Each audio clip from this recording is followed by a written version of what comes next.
Bonjour tout le monde. Aujourd'hui, je vais faire une autre capsule thérapeutique. Je trouve ça intéressant ce qu'on peut vivre dans cet environnement où on décide de faire, de cheminer, de grandir. Mais ce qui est intéressant aujourd'hui, c'est que la rencontre que j'ai vécue d'ailleurs aujourd'hui était beaucoup plus dans le cheminement spirituel. Donc, je vous explique un petit peu la problématique, qu'est-ce qu'on a travaillé aujourd'hui. Donc, cette personne, avant l'âge 6 ans, elle a reçu une éducation spécifique, dans le sens où elle était préservée de tout espace de la trame humaine. Donc, les parents ont décidé, puis je pense qu'il y a beaucoup de parents de plus en plus qui vont comme préserver l'enfant par rapport à ses structures sociales, ses structures éducatives, ses manières de fonctionner dans la société. C'est comme si quelque part, en croyant, en faisant bien, ils vont retirer l'enfant dans un environnement un peu plus fermé, où on va beaucoup prôner les valeurs de l'amour, de la joie, l'innocence, la créativité, l'éducation via la nature. C'est de très belles, très beaux principes, excepté que c'est juste une partie d'une réalité. Okay? C'est comme si on explore, ou l'enfant baigne dans la lumière. Okay? Et ce qui s'est passé à un moment donné, c'est autour de 5-6 ans, l'enfant a dû aller à l'école. Excepté quand il rentrait dans l'école, quand ce moment est venu, il n'était pas du tout préparé à vivre cette réalité. Il ne savait pas du tout comment fonctionner dans cette réalité, comment être dans cette réalité. Donc, il y avait vraiment un choc important. Puis il m'avait dit qu'il y a eu un moment spécifique, c'est comme quand il rentrait dans l'autobus, il y a quelque chose qui a ressenti, qu'il y a quelque chose vraiment qui a shifté en lui. C'est comme si ces parties de lumière en lui, ces parties de la joie ont arrêté d'exister. C'est comme s'ils ont été tamisés. Il a vraiment rentré, et comme dans la manière qu'il m'expliquait, dans l'ombre. C'est comme s'il y a déjà cette vision, pour simplifier la chose, la nature, c'est la lumière et la ville, c'est un ombre. Okay? C'est juste que vous puissiez comprendre. Et c'est comme si depuis ce moment-là, il y a quelque chose qui a bloqué à l'intérieur de lui et il n'était plus capable de toucher la joie et toucher l'innocence de l'enfance, cette énergie du cœur qu'on peut un peu parler. Et c'est comme s'il était pris dans cette ombre. Puis en réalité, j'aime pas parler de l'ombre, j'aime pas cette terminologie. Pour moi, c'est une distorsion. Que ce soit la lumière ou que ce soit la distorsion ou la dénégation, c'est deux univers qui nous permettent d'assimiler de l'essence. Il faut qu'on comprenne les deux espaces, puisque à la fin, on peut se perdre soit dans l'une ou soit dans l'autre, mais on manquera toujours quelque part la compréhension totale de notre existence. Donc, en réalité, on a besoin de voyager de lumière à la distorsion, de la distorsion vers la lumière, pour quelque part se retrouver quelque part au milieu. Comme ça, on ne va pas divaguer dans l'un ou dans l'autre.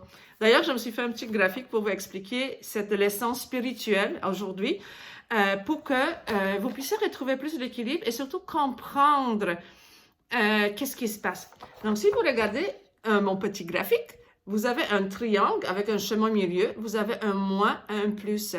Donc, quand on commence notre cheminement, évidemment, on peut prendre du temps, beaucoup du temps, à vraiment explorer l'ombre. Donc, encore une fois, je n'aime pas cette terminologie, mais explorer la distorsion ou la dénégation.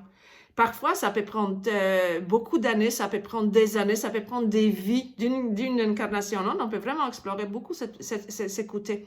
Tout comme de l'autre côté, il y a tous les enseignements au niveau de la lumière.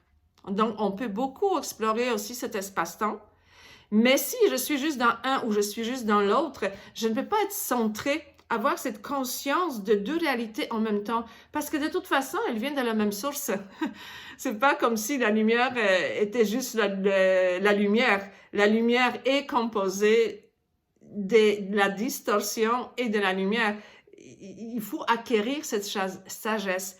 Donc, au fil du temps, quand on monte, on vit nos expériences d'une vie à l'autre, mais comme vous voyez, on s'approche un peu plus vers le haut de la pyramide pour se retrouver un peu plus ici. Et ce qui se passe, c'est qu'on va moins vagabonder dans un ou dans l'autre. On est capable de se ramener beaucoup plus vite dans notre centre. Dès qu'on explore, dès qu'on bascule dans la distorsion, on peut se ramener beaucoup plus facilement dans notre centre, tout comme on peut basculer dans la lumière, mais il faut se ramener toujours au centre pour rester et intégrer cette sagesse des deux côtés. C'est extrêmement important.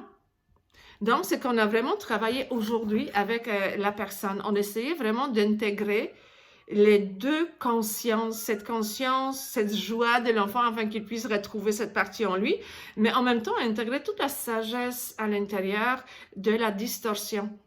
Et c'est important. Mais ce qui s'est passé quand on avançait dans le soin, c'est qu'à un moment donné, il y a comme des blocages qui se sont activés. Puis une raison où il y avait ce blocage, c'est que la personne, sans se rendre compte, elle a accepté la distorsion. C'est comme elle a trouvé un confort dans la distorsion, pensant que c'est quelque chose qui va lui aider, mais en réalité, il n'arrivait pas justement à retrouver son enfance, cette naïveté, parce qu'il a comme accepté cette partie. OK? Puis il y avait une autre chose importante qui a monté dans la séance, c'était la colère. Puisqu'il a reçu des enseignements de l'autre côté, dites dans la lumière, mais il n'avait pas droit à exprimer sa colère. Il n'avait pas droit de vivre la colère. C'est comme si la colère était codifiée d'une manière négative. Et pourtant, la colère, elle n'est pas négative. Elle fait partie tout simplement des émotions, des explorations qu'on va faire.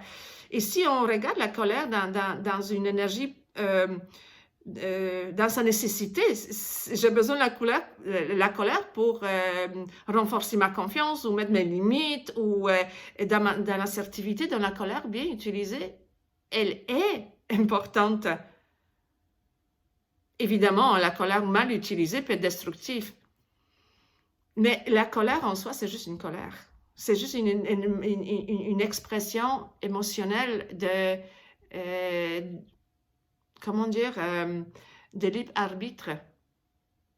Donc, on doit aussi assimiler et intégrer la colère. Donc, ici, dans le processus, la colère non exprimée, garder cette distorsion en place. Et c'est comme s'il fallait qu'on travaille la colère afin de libérer cet espace pour que l'intégration puisse se faire doucement. Et ce qui est intéressant, les images qu'on recevait dans l'inconscient, c'est qu'à un moment donné, il y a comme ces deux espaces-temps commençaient à se rapprocher l'une de l'autre. En neutralisant ce qui était entre les deux, on était capable de l'intégrer un peu plus dans la personne pour qu'elle retrouve cet équilibre, cette sagesse, tous ces leçons qui nous proviennent de la lumière et qui nous proviennent de la distorsion. Les deux espaces ont l'importance parce qu'on doit acquérir un équilibre et l'équilibre se retrouve seulement dans l'expérimentation de ces deux espaces-temps. Alors voilà pour cet enseignement un peu plus spirituel. Et voilà mon tofu qui fait coucou. Et merci beaucoup et à la prochaine. Bisous. Bye bye.